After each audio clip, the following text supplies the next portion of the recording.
So, in regards to mixing qualities if necessary, so on the same day you need to do both. These are actually compatible these days. So the 10-second day could be mixed with the 20-second day. Nothing you want to do all the time, but it is acceptable. Again, if you do it, you just won't get the greatest results. Okay? Now, what's not compatible is this particular workout. Is if you do a 10-second training on and then in the same day you do the aerobic right afterwards. Doesn't help each other. They kind of minimize each other adaptability. Same goes with lactate, the 20 to 40 second day, and then jumping right into this program or conditioning on the same workout. Now, if necessary, if you want to mix your qualities, then what you do is maybe in the morning right away, I would recommend an aerobic based workout here, get a 2-hour break, and then do your 10-second day at least within 2 hours. It can be longer, it can be at the end of the day, whatever it may be. The same goes with the alactic if you want to do both. This is actually a good fat burning and a muscle building program at the same time at the concepts if you place them together. Now, if you must do this in this 2-hour window, you need to put a 2-hour window of break in there. Options for the first workout to make it even more effective: do it fasted in the morning, possibly a low carb dinner the night before, various supplements that build mitochondria prior to this workout. You will hold your breath at certain times based on some various intervals. When I say that, you don't hold your breath with the air in, you actually hold your breath with your air out. I found that the oxygen levels, if you held your breath for about 10 to 20 seconds with your air out while you maintain this program, your oxygen saturations levels dropped. If you did it when you held your breath and you held your breath with your air full of air in your lungs, it had minimal to no effect. We'll also do this with our mouth taped shut.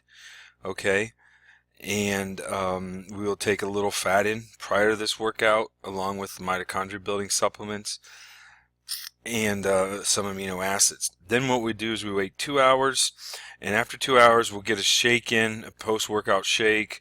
Basically at that 2-hour window we sip it. We don't chug it down. Often some athletes do. We take a sip, we swish it around our mouth, and then we swallow it. It makes it much more digestible. And then you can go as long as you want, and then we do the 10-second day, or 10-second workout after that, and you can get some very good qualities. You can also do this with a lactate workout too, right there.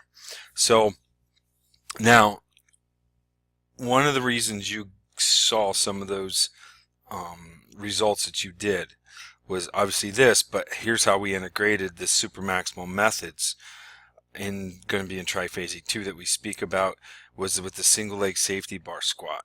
With that being said, we basically went on weeks 4 or 5, we did an eccentric single leg safety bar squat. Weeks 7 and 8, we did an isometric. Now let me show you what this is so that we can give you a good example of it. So in your head before I go back. So the athlete is basically in a split squat. They're in an isometric position. Now, what will transpire is, here's some of the things that happen during that phase, is that 20 beat drop in your heart rates over these in your resting heart rate over these 4 weeks. Because again, we're using super maximal methods. Okay? That means above your max. So this is not a good example in regards to how it actually happens. We have 3 spotters usually, but during the weeks 4 through 8 you get a 20 beat drop in your heart rate because we implemented the Bioenergetics system and the super maximal method. Key factors: when we do this exercise, we often hold our breath. Now what transpires is it causes your blood pressure to go up. This time we actually hold our breath when we go in, so to help stabilize your core. We hold our breath when we do the eccentric in isometric. We do it clustered, so we'll do one leg, then the partner goes and they'll do their left leg, and then you'll jump into your other leg, which could be right leg, and then the partner gets in and do their right leg. Your blood pressure spikes up because of supermaximal loading. And one example, this is one of the most adaptive exercises we've ever seen, the single leg safety bar squat. Because what had transpired was I took a group of men who were pretty strong, 500 and 600 pound squatters, and essentially over the course of 6-8 weeks, they didn't squat, but were able to put 60 pounds on their back squat using these methods of supermaximal. Okay, so then what can transpire is we'll use supermaximal, then we switch to power and then speed, and there's different positional focuses on the way you lift the weight for each phase, which you'll probably have to look for my video coming out soon on this, the single leg safety bar squat, and how to program with it. Now, getting back to this, I want to make sure that we'll go to here. So remember, as the athlete comes down, their super maximal load eccentric phase, it obviously go down slow. This would be the type of lift we would do during the eccentric and iso phase. They're holding down. We'd actually put the safety bars a little higher so they're up here. They're holding their breath. They are using maximal loading, and then somebody will help them up because, again, it's super maximal methods. This is just an example of what transpires during the bioenergetics integration method. Now, other programming considerations for this phase and to help you get results is, like, let's say for example RDL. I will often use a partial versus a full range. So the reason is many times athletes get hip extension throughout the day, throughout their sport, whether it's skating or running, and people say, well, you know, the internet police will go, hey, oh, that lift's not full extension. Well, we'll use partials in an RDL, and what transpires is, let's say you go 3 or 4 inches below the knee and 3 or 4 inches above the knee with your RDL, and let's say in 5 seconds, if you do a full range, you might be able to get 3 or 4 at for example, some of my throwers may use 400 pounds on an RDL or 450, and you're going to do 3 maybe with that weight in 5 seconds if you're fairly strong. What then happens if you do partials, where you go just below and above the knee, back and forth, up and down, that athlete might get 8 reps in 5 seconds. And you're lifting in the weakest position, so the intensity of the lift is much greater. So by doing partials in the weakest position, you're often getting a greater adaptation because of sheer intensity. The same thing with the step up. We always do, let's say for example we're doing a 5-second step up, we're doing bottom half.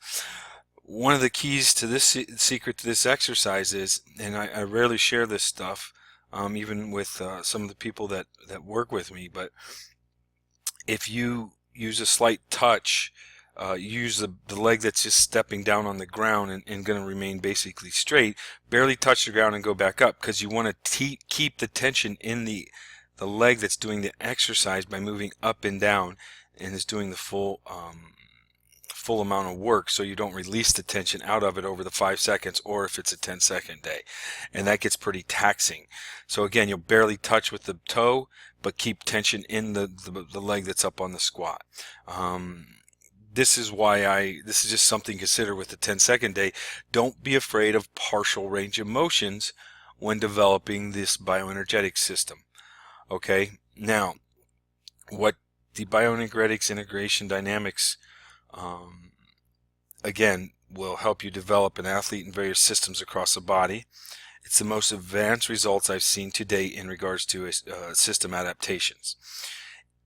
For me, in the thousands of athletes I've developed, it's the greatest potential in new performance, and with the supermaximal loading involved, the way that you manage cortisol, it's a huge model for injury prevention, and what it does is strengthen tissue and helps remodel the tissue.